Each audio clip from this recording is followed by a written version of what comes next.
क्या पढ़ रहे थे? गैप पढ़ रहे थे, वो एसएमसी नॉन एसएमसी पढ़ रहे थे। एकदम एग्जैक्ट जो लाइन है, लास्ट लाइन जो तुम्हारा कॉपी में है वो एसएमसी नॉन एसएमसी लिखा हुआ है, नहीं लिखा हुआ है? Applicability of as on corporate entity लिखा हुआ है, लिखनी थी। तो नया पैरा बनाओ, ये हुआ आपका पैरा नंबर 23। हेडिंग दे दो ये वाला जल्दी।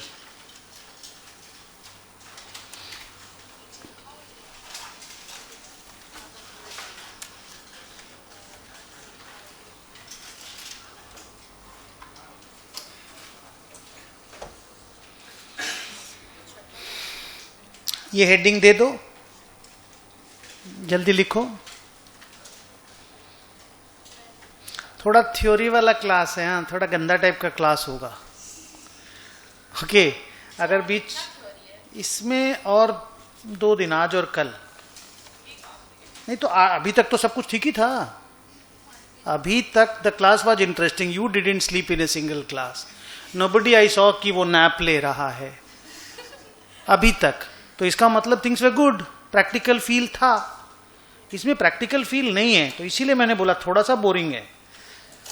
चलो, क्या लिखा? Applicability of as on corporate entities. 23 का ए में लिखो, ए। कॉर्पोरेट एंटिटीज आर, थोड़ा स्पीड बढ़ाओ, हाँ। कॉर्पोरेट एंटिटीज आर, क्योंकि कुछ भी समझने का नहीं ना, खाली सुनना है। समझ लो, लॉ पढ़ रहे हो।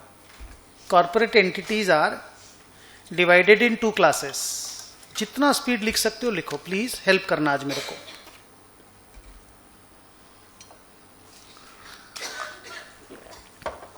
नीचे लिखो Roman 1 SMC non SMC. Full form में लिखोगे फिर शॉर्ट फॉर्म लिखोगे, पहले full form. Small and medium sized companies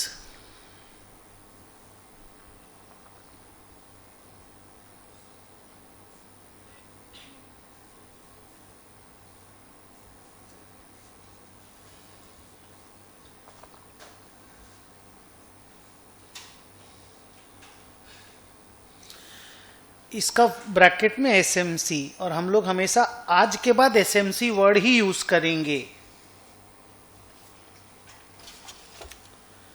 फिर लिखो नॉन एसएमसी।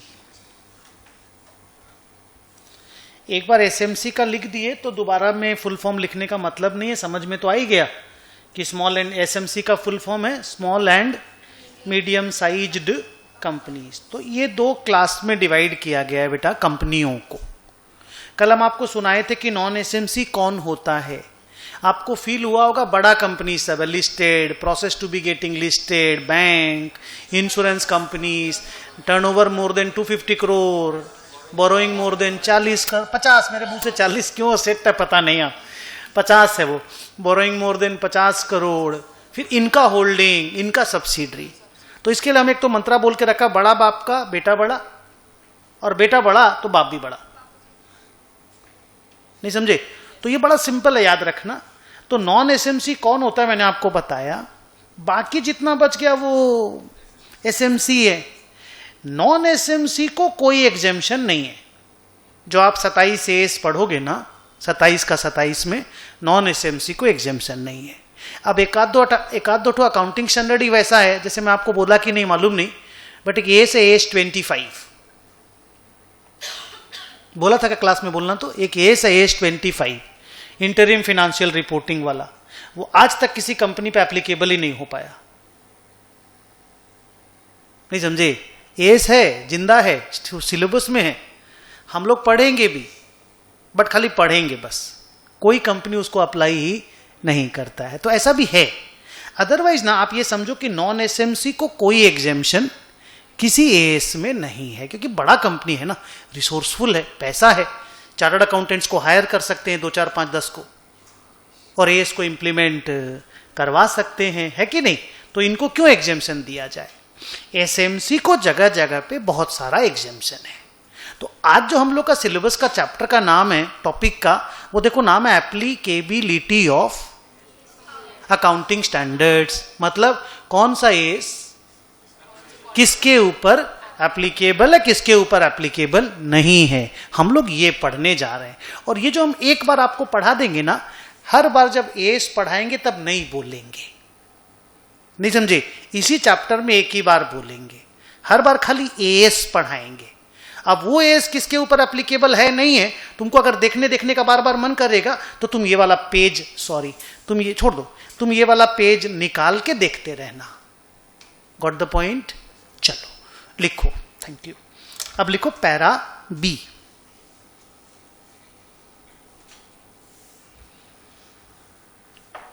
बी का डेफिनेशन माने बी का हेडिंग दो SMC.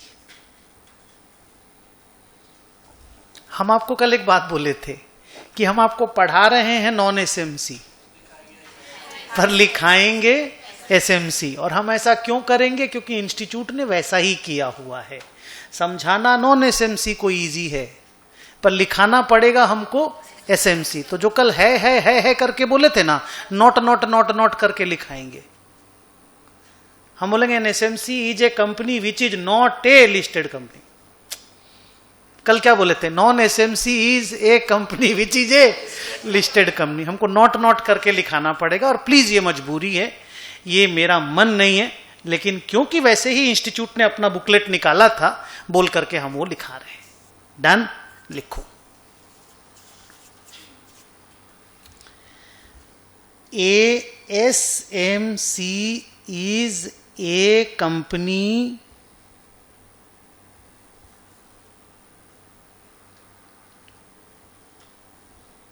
Roman 1 which is unlisted, which is unlisted. Roman 2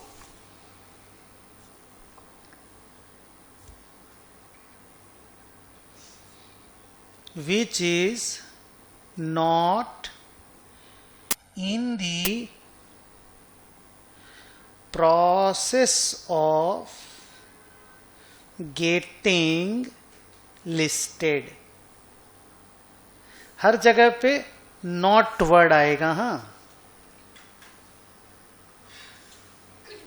जैसे unlisted, not a listed company. Third में बोलो क्या लिखाएंगे? Which is not a bank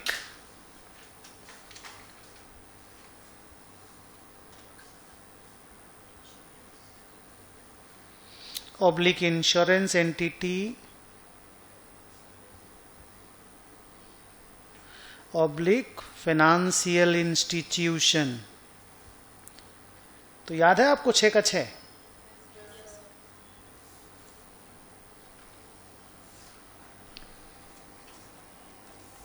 चौथा बोलो। हाँ, whose turnover does not exceed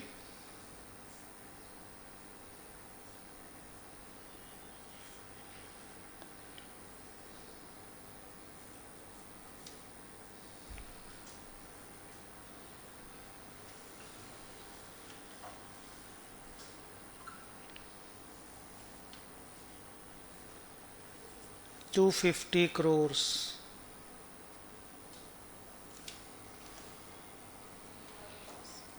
in the preceding year भी लिख दो।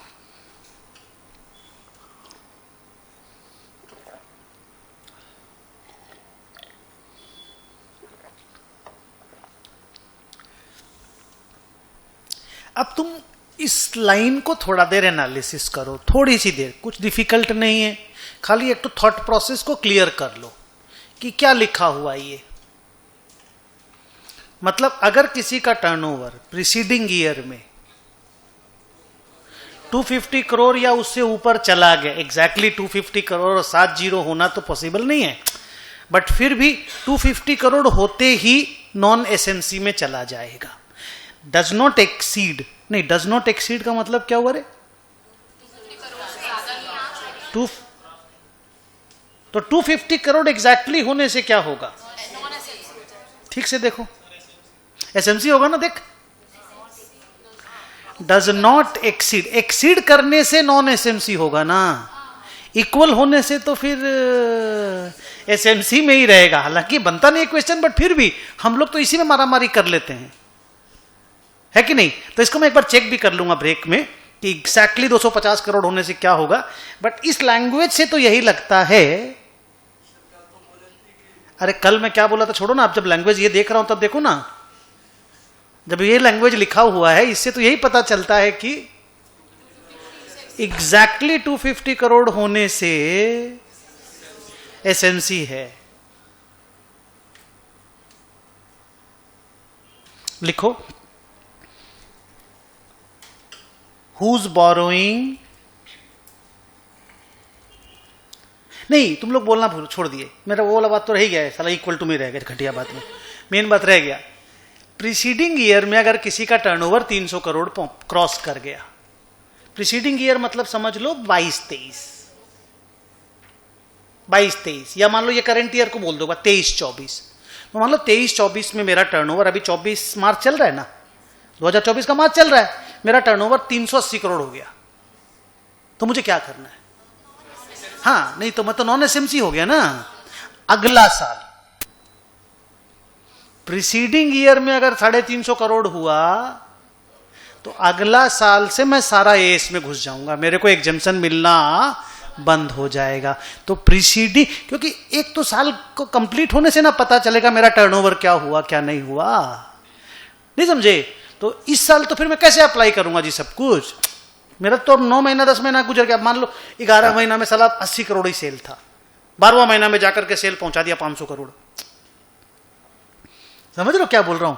तो अगला साल से ना मेरे को नॉन एसएमसी का ब्रांडिंग मिलेगा, आप समझ पा रहे हो? इसीलिए मैं वो प्रीसीडिंग ईयर वाला बात को थोड़ा सा फोकस डलवाना चाहता था। लिखो आगे, तो नहीं होगा उसका, उसको लेटेस्ट ईयर से देखना पड़ेगा। ये साल में क्या होगा देखना है, अगले साल से नॉन एसएमसी एसएमसी डिसाइड होगा। इस बार तो वो एसएमसी करके ही अपने आप को चलाएगा। लिखो क्या लिखा, हुज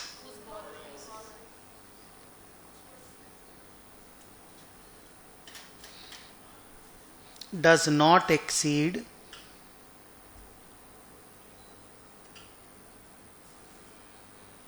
फिर से 40, कुछ तो प्रॉब्लम है। हाँ 50 crore in the preceding year,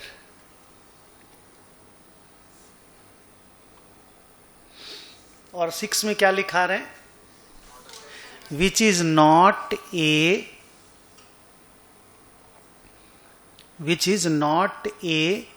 holding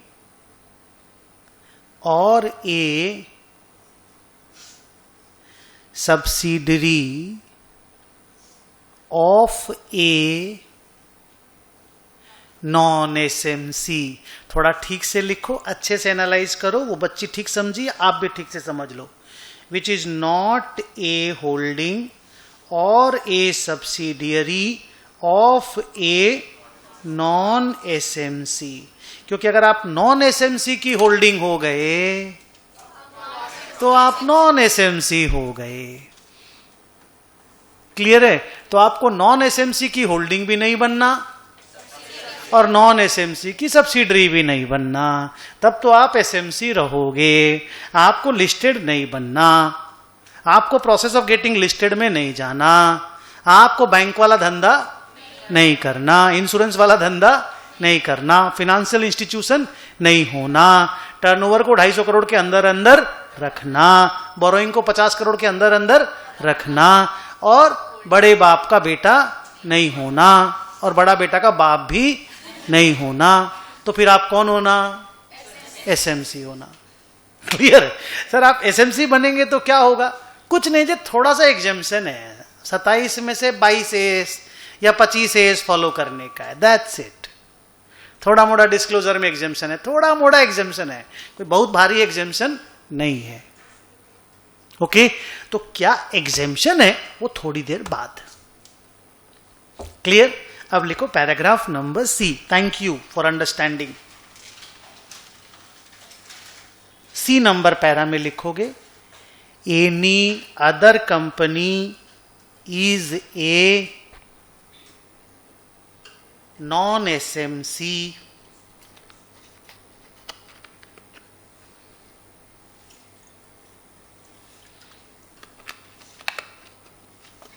क्या लिखा? Any other company is a non SMC. Clear है? डी में लिखो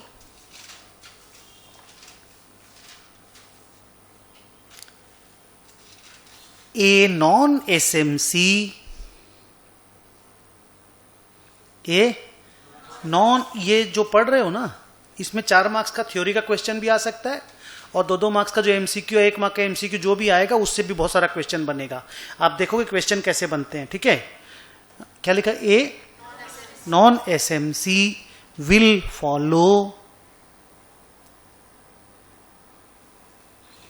all the accounting standards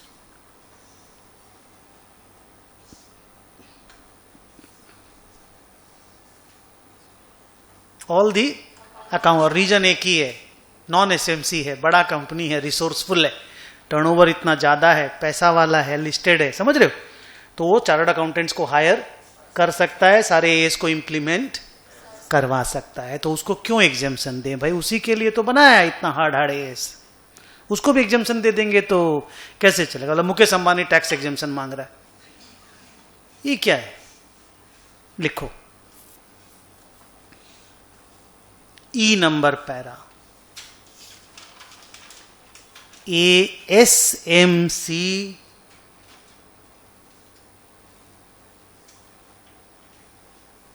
क्या लिखा? SMC is not required to follow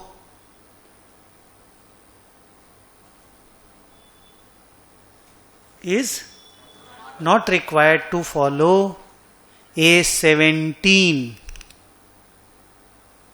जाओ पलटो A17 का नाम देखो पीछे और बोलना सर अगली बार आप जब भी पूछेंगे हम लोग आपको नाम बता देंगे। सेगमेंट रिपोर्टिंग, कलकत्ता बेस्ड कोई ढंग की कंपनी बताओ जो बहुत सारे सेगमेंट में काम करती है। आईटीसी, क्या क्या सेगमेंट जानते हो आप उसका? Cigarettes, good. नहीं, सिगरेट सबसे बड़ा रेवेन्यू आईटीसी का सिगरेट से ही आता है। होटेल्स, एफएमसीजी में भी है ना आईटीसी। फूड प्रोडक्ट्स बोलते हैं ये लोग उसको, एग्रो प्रोडक्ट्स बोलते हैं, they call it agro products. Copy देखिए आपका क्या चीज का है? क्लासमेट का कॉपी है ना, वो भी आईटीसी का है। उस सेगमेंट को ये लोग बोलते हैं पेपर एंड पेपर बोर्ड। क्या बोलते हैं? Paper and paper board. Last year तक आईटीसी के पास एक क्लोथिंग सेगमेंट भी था। क्लोथिंग, आपको मालूम है आईटीसी कपड़ा भी बनाता था। विल्स लाइफस्टाइल और जॉन प्लेयर हम कन्विंस नहीं है, बट विल्स लाइफस्टाइल हम कन्विंस है क्योंकि हम पहनते थे विल्स लाइफस्टाइल। विल्स सिगरेट है उनका ब्रांड। अच्छा नहीं मालूम, बढ़िया, अच्छा बच्चे हो। उनका विल्स फिल्टर, विल्स फ्लेक बहुत फेमस सिगरेट है उनका। तो विल्स लाइफस्टाइल के नाम से उनका एक कपड़ा का ब्रांड था। अभी उसको बेच दिया ये लोग। कौन खरीदा हमको नहीं मालूम, और इस साल हमने देखा भी नहीं उसका सेगमेंट रिपोर्टिंग कैसा है। बट वो लोग 5 सेगमेंट रिपोर्ट करता था। एक बार 5 सेगमेंट का नाम बोलो। सिगरेट, होटल, एग्रो प्रोडक्ट्स, वही एफएमसीजी, उसको एग्रो प्रोडक्ट बोलते थे ये लोग। खाने का ही तो था ना सब कुछ यार। उसमें डार्क फैंटेसी बिस्किट है, टेढ़े मेढ़े बिंगो है, आशीर्वाद आटा है ना, और क्या कैट, वो तो बोलता है बड़ा ब्रांड बनने वाला है। क्या आप बोले? इसका तो स्पेलिंग ही नहीं आता मेरे को। फरेरो ना फवेरो ना क्या, फाबेल, हाँ वो अजीब सा ही नाम है। बोलता नया चीज लॉन्च किया है, बोलता है कि this is going to be the talk of the town. Hello don't, अच्छा ये ना, ये है वो ओके। बोलते हैं कि बहुत सक्सेसफुल और बहुत बड़ा ब्रांड बनेगा। It will take ITC to another level. I don't know, I have not tested it, but they say it's going to be a big thing. फेवेल या क्या नाम है, आई डोंट नो। हाँ, फबेल करके, ओके। मेरे पास शेयर है, लेकिन मेरे को मालूम नहीं कि कौन सा ब्रांड अभी लॉन्च किया इन्होंने। सुनते हैं कि लास्ट ईयर ही लॉन्च किया है। ओके, लीव अभी उस पर बात नहीं करेंगे। तो आईटीसी अपना सेगमेंट रिपोर्टिंग करता है, बिकॉज प्लीज आईटीसी एसएमसी में नहीं है। ITC is a non SMC, IT is a listed company and for long it is a listed company. तो आईटीसी को एग्जेम्पशन नहीं है। बस जस्ट तुमको बताया कि अभी जब भी दिमाग में सेगमेंट रिपोर्टिंग आएगा ना, तो आईटीसी का नाम लाना, और ये पांचों सेगमेंट का आईटीसी रिपोर्ट करता है। एक थोड़ा सा आइडिया दिए और क्या। तो क्या लिखा बोलो, SMC is not required to follow A17, full stop करके लिखो। It is also, it is मत करो, लिखो इट, ठीक है, इट इज लिखो। It is also given certain, it is also given certain, it is मतलब एसएमसी को कुछ एग्जेम्पशन और दिया गया है। Also given certain small disclosure related exemptions।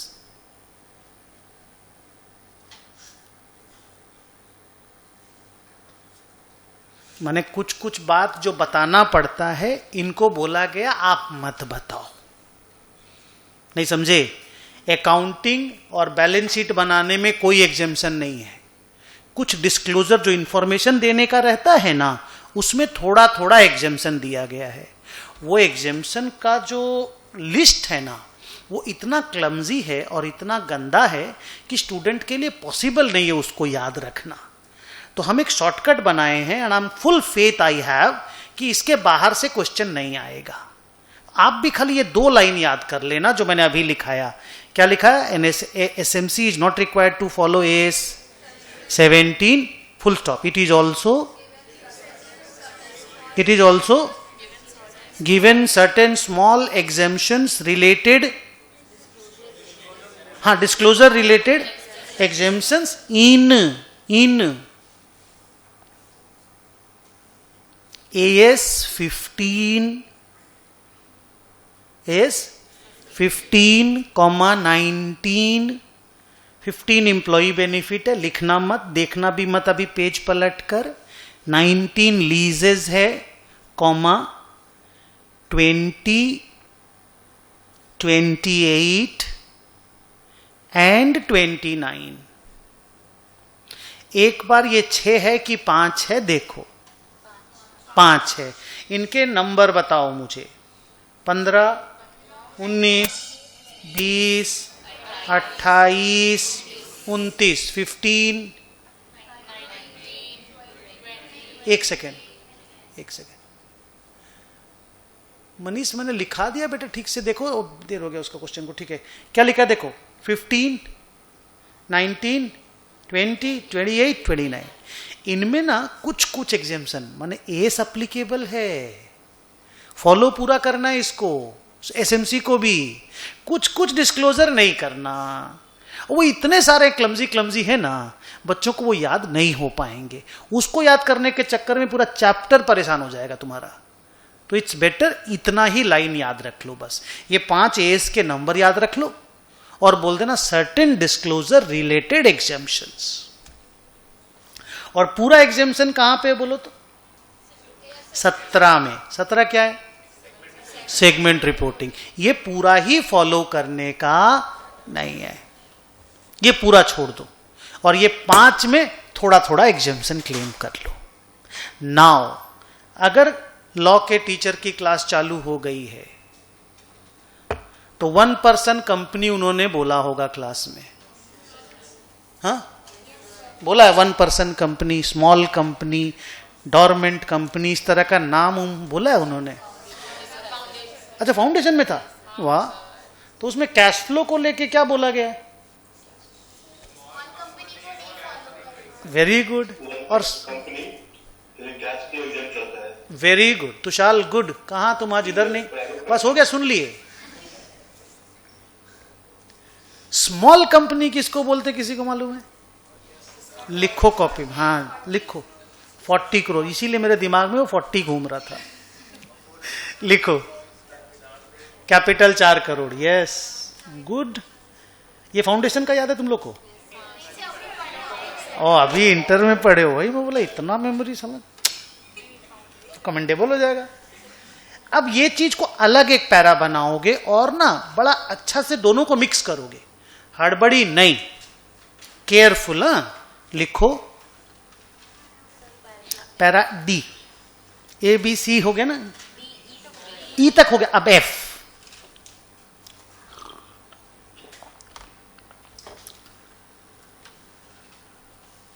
AS3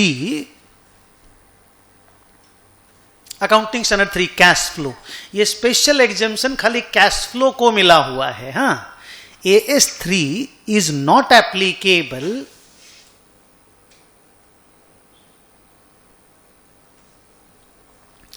AS3 is not applicable on a small company।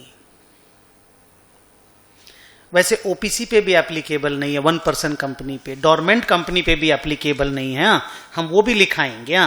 पहले हम स्मॉल कंपनी का बात कर लें आपसे, क्योंकि स्मॉल कंपनी टर्नओवर का भी कहानी है ना स्मॉल कंपनी में, इसलिए डिस्कस कर रहे हैं। क्या लिखा बोलो? AS3 is not applicable on A small company.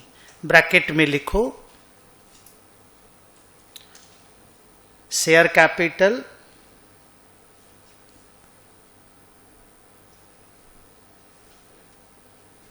Less than 4 crore,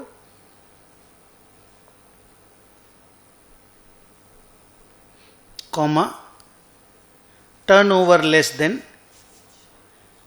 40 crore.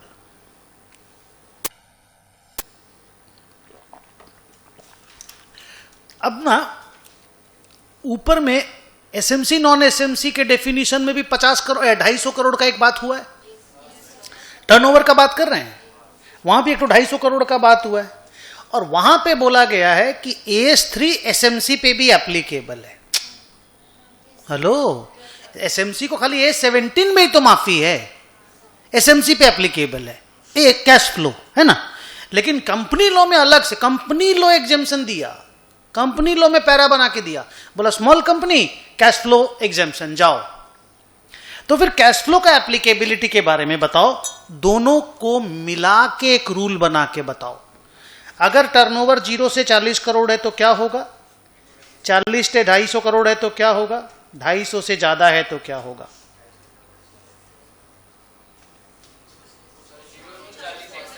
हाँ, 0 से 40 कैश फ्लो नहीं बनाना। हेलो, 0 से 40 कैश फ्लो नहीं बनाना, क्योंकि आपको कंपनी लॉ ने एग्जेम्प्ट कर दिया है। और 40 से 250 में आप हैं तो एसएमसी, लेकिन बनाना है क्योंकि आपको एसएमसी बन के कैश फ्लो में एग्जेम्पशन नहीं है। स्मॉल कंपनी को कैश फ्लो में एग्जेम्पशन है, पर एसएमसी को कैश फ्लो में एग्जेम्पशन नहीं है। अच्छा, यहां पे भी आप एसएमसी हैं, लेकिन एसएमसी हैं तो भी क्या आप स्मॉल कंपनी भी तो हैं, लॉ वाला स्मॉल कंपनी भी तो हैं, एप्लीकेबिलिटी ऑफ एस वाला नहीं, लॉ वाला स्मॉल कंपनी आप, तो आपको एग्जेम्पशन है कैश फ्लो में। तो कैश फ्लो का एक तो पिक्यूलियर सा केस हो गया कि एसएमसी पे एप्लीकेबल है पर स्मॉल कंपनी पे एप्लीकेबल नहीं है। और एप्लीकेबिलिटी ऑफ एस में ना कोई स्मॉल कंपनी बोल के कैटेगरी नहीं है, उसमें एसएमसी है और नॉन एसएमसी है। तो सर फिर ये स्मॉल कंपनी कहां पे है? ये तो आप फाउंडेशन में भी पढ़ते थे, थोड़ी एस पढ़ते थे, नहीं समझे?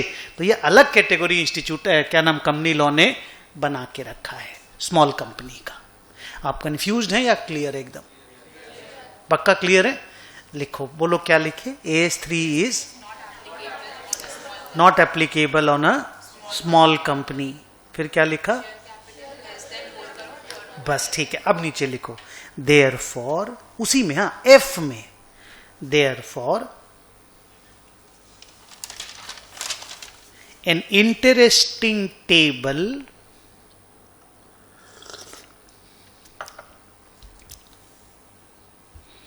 is given below.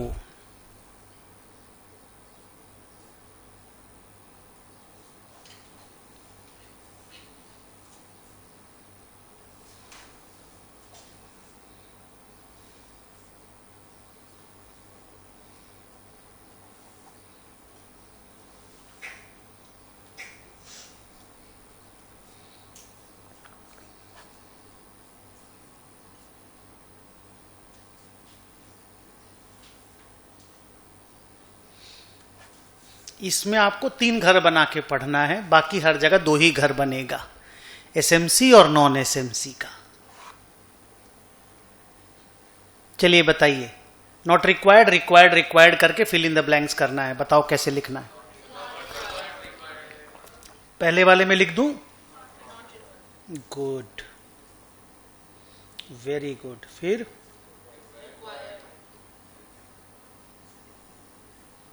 ये क्यों रिक्वायर्ड हुआ? ये तो एसएमसी है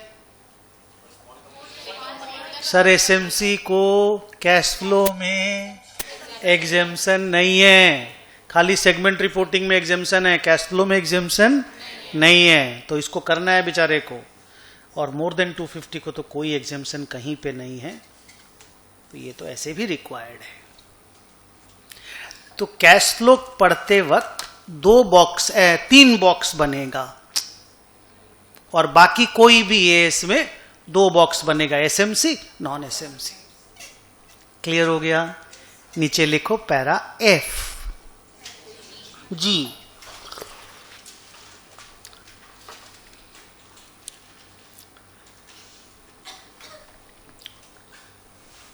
लिखो the situation of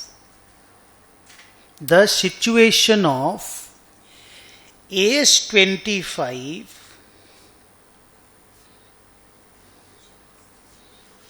is very peculiar.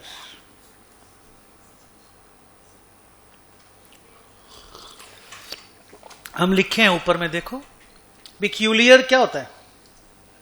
अजीब, सच्ची में अजीब है। Is very peculiar. और क्या सिचुएशन है? AS25 जिंदा है 2004-5 से, यूजलेस है, कोई इस एस को फॉलो नहीं करता। तो सर इंस्टीट्यूट दिया क्यों? जब फॉलो ही नहीं करना है तो फिर क्यों बना के दिया? इस उम्मीद पे कि कभी ना कभी लोग फॉलो करना स्टार्ट करेंगे। तो सर फिर इंस्टीट्यूट को ही तो बोलना है, स्टार्ट करवा दे, नफरा को बोल दे, एमसीए को बुलवा दे कि करवा दे। इतना गंदा एस है ना, गंदा माने हार्ड नहीं है, इतना रिक्वायरमेंट है ना कि मत पूछो। सर नाम क्या है? नाम है इंटरिम फिनेंशियल रिपोर्टिंग, माने क्वार्टरली रिपोर्टिंग। क्वार्टरली रिपोर्टिंग नाम सुने हो? कि जो लिस्टेड कंपनियां हैं वो लोग क्वार्टरली रिपोर्टिंग करती है न्यूज़पेपर में। इफ यू हैवंट हर्ड, अभी सुन लो मेरे मुंह से, लिस्टेड कंपनीज क्वार्टरली रिपोर्टिंग करती हैं।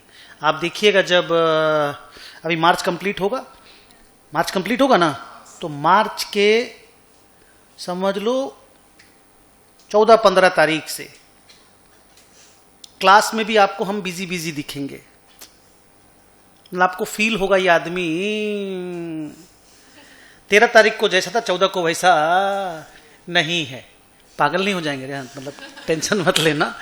तो आपको फील होगा ये वाला चीज, क्योंकि उस वक्त कंपनियों का क्वार्टरली रिजल्ट आने लग जाता है। तो हम लोग जो स्टॉक मार्केट के प्लेयर हैं उसमें भी थोड़े से इन्वॉल्व रहते हैं।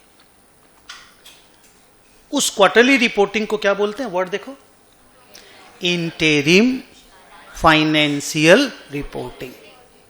ठीक है, ये AS25 है इसका नाम। ये वाला AS आज तक किसी भी कंपनी पे एप्लीकेबल नहीं हो पाया। तो अब तेरे मन में क्वेश्चन आएगा कि सर फिर तो कंपनी जो क्वार्टरली रिपोर्टिंग करती है, आप ही बोले कंपनियां करती हैं, आप इन्वॉल्व रहते हो उसमें, तो कंपनियां जो क्वार्टरली रिपोर्टिंग करते फिर वो कैसे करती हैं? उसने सेबी का अलग से रूल्स है। किसका? Full form securities and exchange board of India. अभी कोई लेडी उसकी हेड है,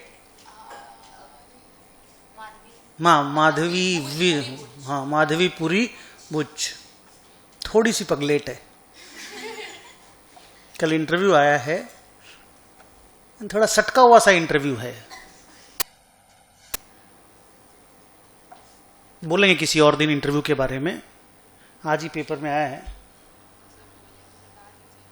रुकिए ना, अभी ये वाला कंप्लीट कर दें।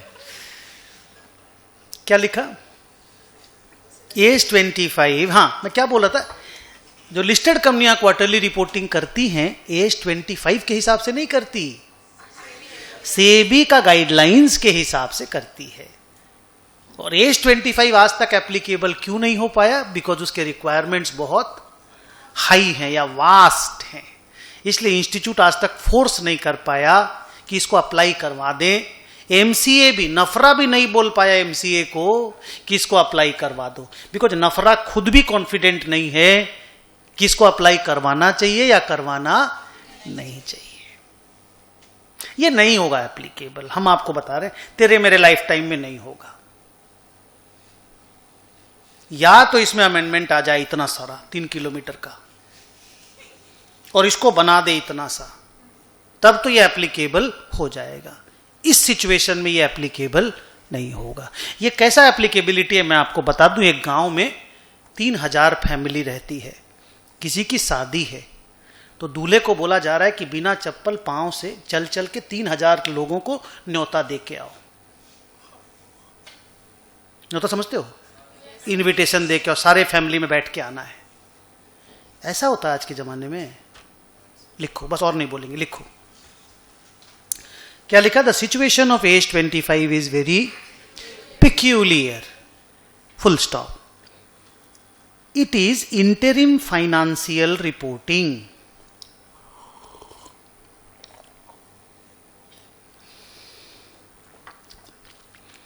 इट इज बोलो बेटा, interim financial reporting, full stop. This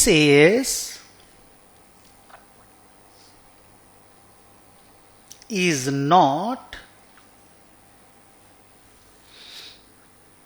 applicable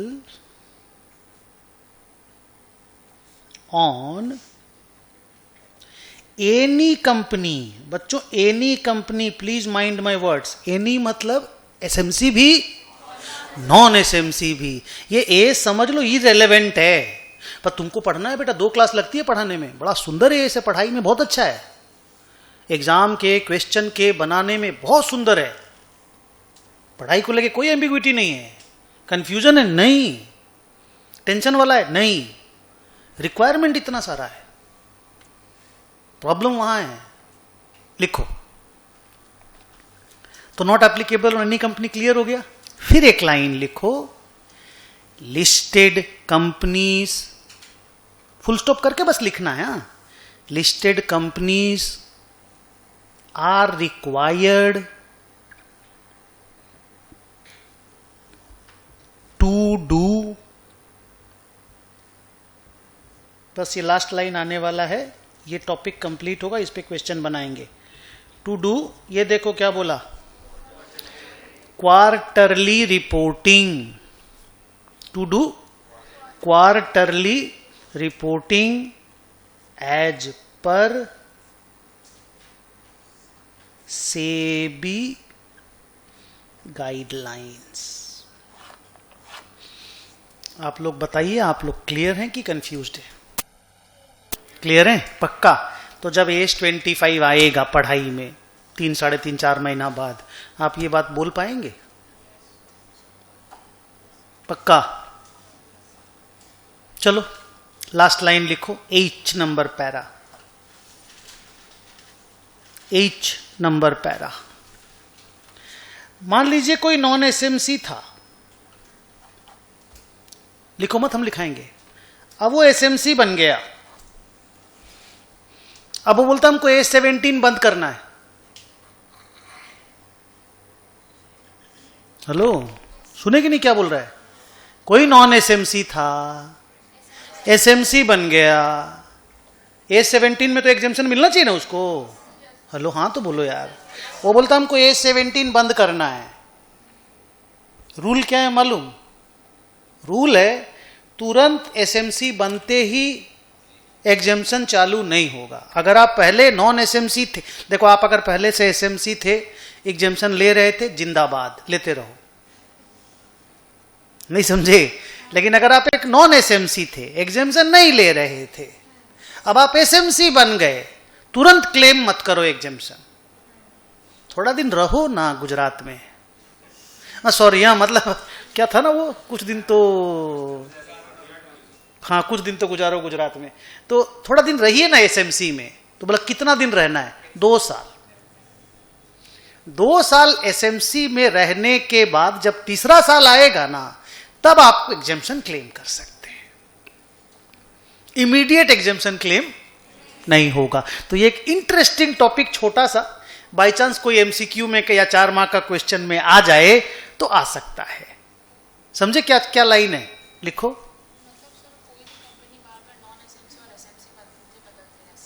अरे भाई अब बाकी सब कुछ ठीक है, लेकिन टर्नओवर तो कम बेसी हो ही सकता है ना बेटा। टर्नओवर, बाकी सब कुछ मान लीजिए साइड है, जिस बेचारे का 250 करोड़ के आसपास सटा हुआ टर्नओवर आता है, तो कभी 240 कभी 260 तो हो ही सकता है ना। टर्नओवर में और बोरोइंग में तो लफड़ा हो ही सकता है ना। आपके लिए इतना इंपॉर्टेंस नहीं है सिलेबस में, लेकिन फिर भी वो चीज तो हो ही सकता है ना। लिखो, बस एक छोटा सा पैरा है, H नंबर लिखो। If A non SMC subsequently becomes a SMC, subsequently becomes a SMC,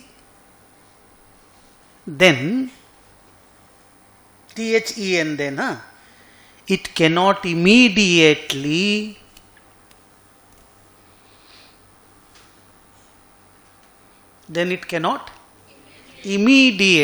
claim exemptions। बोलो कौन से exemptions? A17 वाले और वो 5 डिस्क्लोजर वाले। वो 5 तो देख के बताओ कौन से थे? 15, 19, 20, 28, 29, इंग्लिश में 15, 19, 20, 28 एंड 29। हो जाएगा याद? कल एक बार टेस्ट ले लेंगे छोटा सा। सो आप तुरंत क्लेम नहीं कर सकते, फुल स्टॉप। फिर लिखो, it has to remain SMC, it has to remain SMC for 2 consecutive years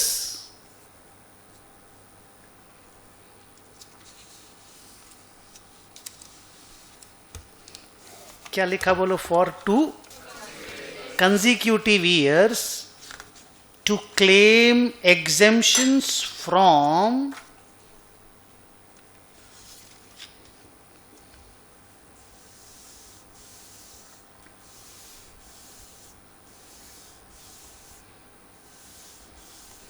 क्या लिखा? To claim exemptions from 3rd year.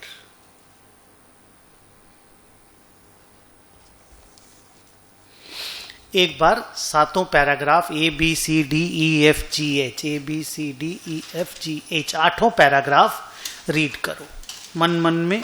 5 minutes का रेस्ट टाइम है आपका, रीडिंग टाइम।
ठीक है,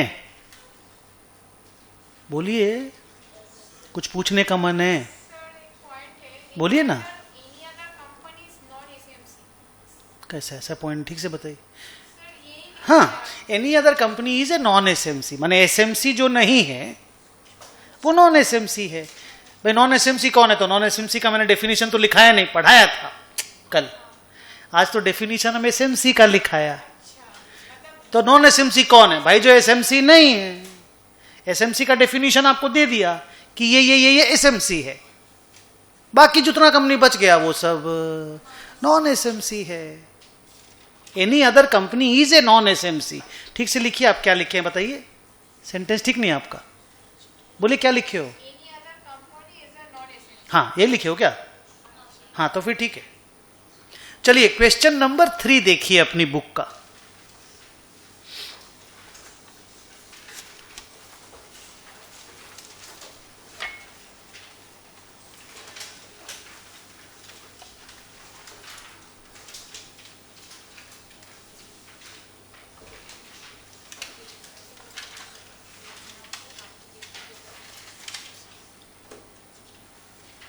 page number 9, page number 9, question number 3।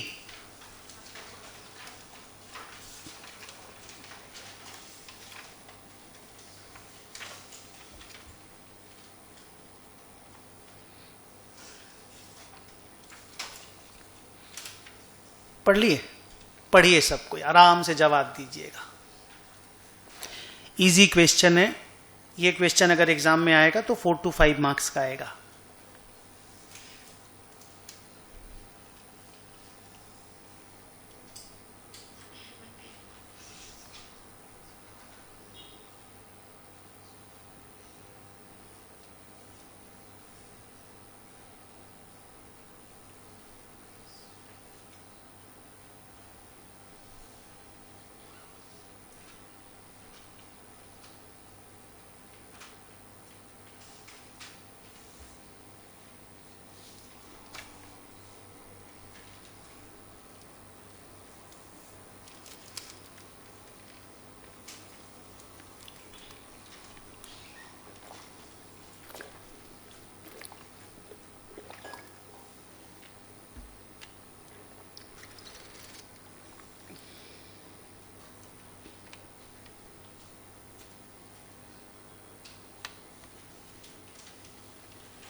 बोलिए, कमेंट कीजिए, कितना देर पढ़ेंगे? एसएमसी नहीं हो सकता है क्योंकि सर ये लिमिटेड है, मतलब पब्लिक कंपनी लिस्टेड। जबरदस्ती सर अनलिस्टेड आपने तो पहले। नहीं नहीं, आप कैसे, आपको पता चला ये लिस्टेड कंपनी है? सर लिमिटेड है तो लिमिटेड मतलब लिस्टेड। मेरा कंपनी है PR exports limited.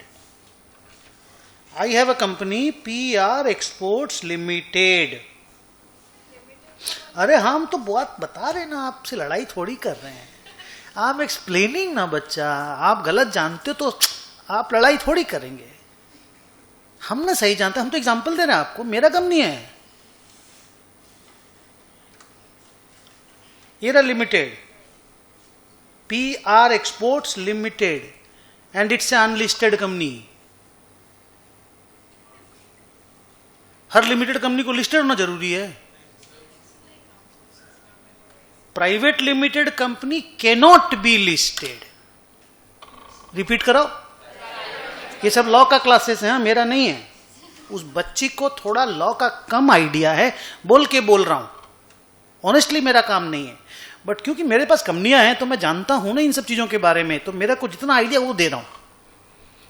So private limited company को तो लिस्टेड होना अलाउड ही नहीं है, क्योंकि वो लोग पब्लिक में शेयर इशू नहीं कर सकता, और पब्लिक में शेयर इशू नहीं करोगे तो आपको लिस्टिंग कराने का अलाउड ही नहीं है। अब लिमिटेड कंपनी है, प्राइवेट लिमिटेड नहीं है, लिमिटेड है, डन। लेकिन पब्लिक में शेयर इशू नहीं किए। हेलो, पब्लिक में शेयर इशू नहीं किए। जितना शेयर कैपिटल चाहिए था मैंने सप्लाई किया, मेरी वाइफ ने सप्लाई किया, मेरी कंपनियों ने सप्लाई किया, पब्लिक में शेयर इशू नहीं किए, तो अनलिस्टेड है। हर लिमिटेड कंपनी लिस्टेड नहीं होता, बट लिस्टेड होने के लिए लिमिटेड होना जरूरी है। समझे या नहीं समझे? पहले बोलिए। नहीं समझे?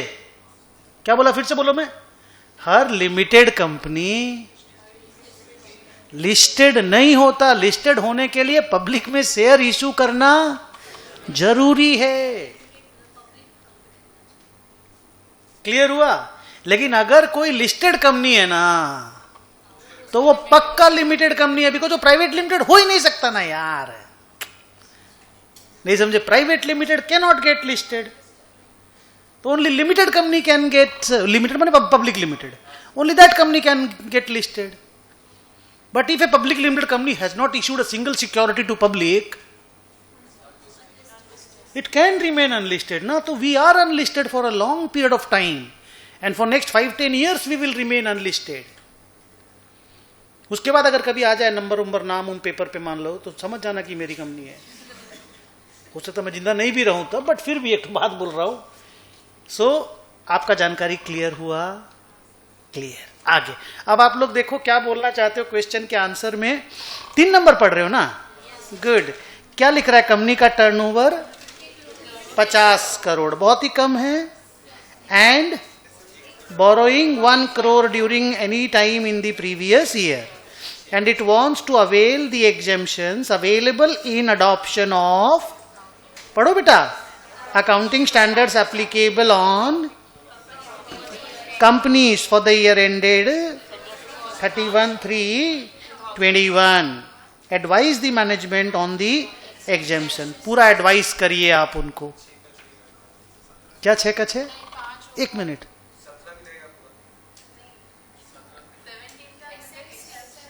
ठीक से बोलो, वो रॉन्ग बोल रहा है। आप लोग बताइए, पहले बताइए एसएमसी है कि नॉन एसएमसी है? जो गिवन डेटा है उसके हिसाब से ये। Thank you. तो सर हम लोग एग्जाम में लिखेंगे कैसे? मैं आपको लिखने का पैटर्न बताता हूं। सबसे पहले आप जो पैरा एसएमसी वाला है ना, जाओ देखो वो कौन सा पैरा है, 23 का सी नंबर। सी है कि बी है? बी, जिसमें a S M C is a company, वो पूरा कॉपी करना होगा। हाँ, सॉल्यूशन शीट में। नहीं समझे? कॉपी कर दिए, उसके बाद आपको कंक्लूड करना होगा as the turnover of the company is only 50 crore and borrowing is only 1 crore, it is a SMC. ये आपका पहला पार्ट ऑफ द आंसर होगा। नहीं नहीं नहीं, वो सब बात लिखने का नहीं है, वो लिखने का नहीं। आपको सिर्फ उतना ही लिखना पड़ता है जितना के ऊपर क्वेश्चन फॉर्मुलेटेड है। Don't need to write the entire universe. नहीं, फिर तो परेशान हो जाएंगे हम लोग, क्योंकि अभी तो पहला दूसरा चौथा पांचवा क्लास है। बाद में जब पढ़ लेंगे इतना सारा चीज ना, तो एप्लीकेबल इतना सा है, नॉट एप्लीकेबल इतना सारा बात है, हम लोग नहीं लिख पाएंगे। तो फॉर्मेशन ऑफ द आंसर कैसा होगा उसको बहुत केयरफुली सुनिएगा मेरे से। ये एक पैराग्राफ में हो जाएगा, इसमें आपको करीब करीब 3 से 4 मिनट लगेगा लिखने में। डन। उसके बाद आप लिखिएगा as the company is an SMC company, it is exempted from, पहले लिखिएगा अप्लाइंग अकाउंटिंग स्टैंडर्ड 17 कंप्लीटली, फिर वो दूसरा वाला line, and also certain small disclosure related exemptions in, वो 5 ठो। समझ गए? लिखो कॉपी में।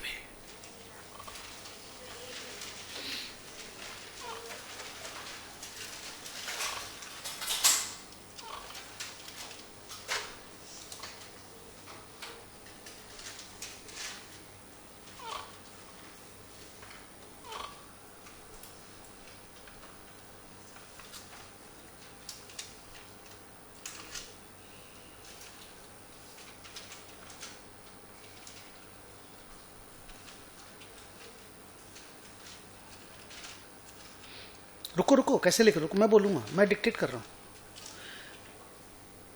लिखो, सॉल्यूशन स्टार्ट कर रहे हो तुम लोग। हाँ लिखो, ASMC इज ए कंपनी।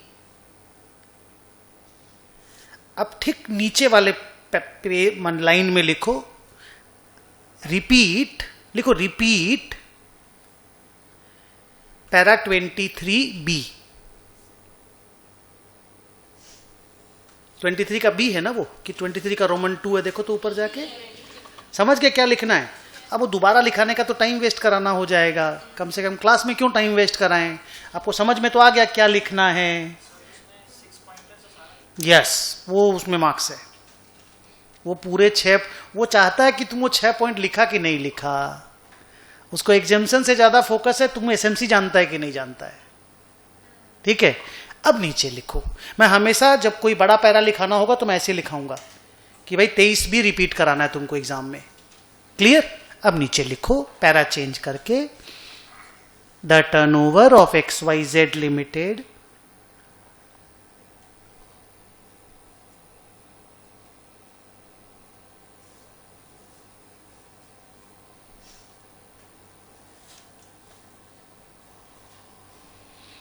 क्या लिखा, is only 50 crores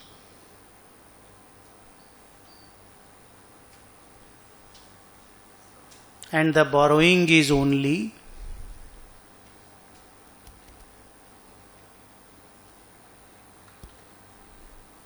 1 crore in the previous year,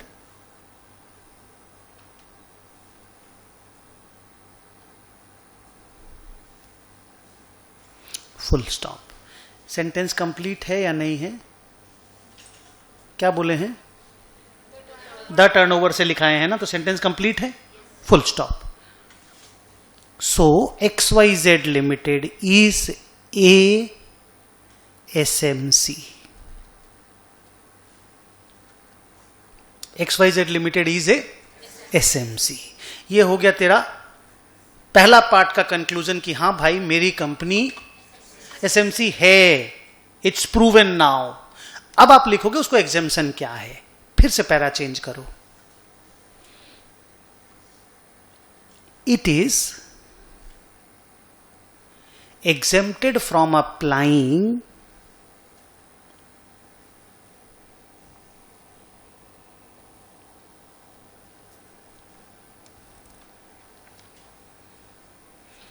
it is exempted from applying AS 17 full stop. Further,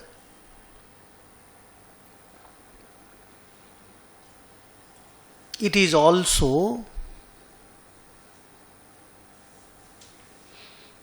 given exemptions. it यहां पे XYZ लिमिटेड है। It is also given exemptions in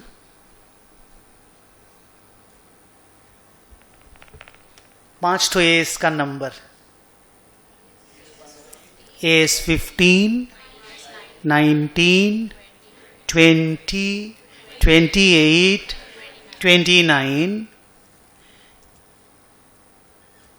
with regard to certain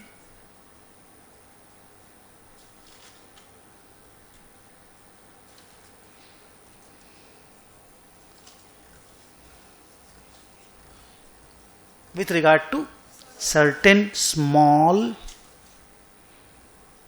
disclosure related requirements.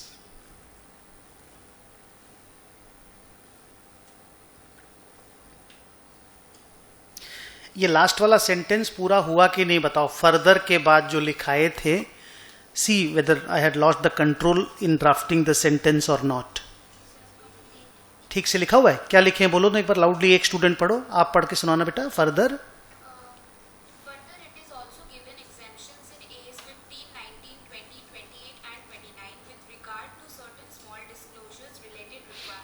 एकदम ठीक लिखा हुआ है। ये लिखोगे आपका 5 मार्क्स आएगा, या 4 मार्क्स का क्वेश्चन अगर आएगा तो ये लिखना होगा। Are we done?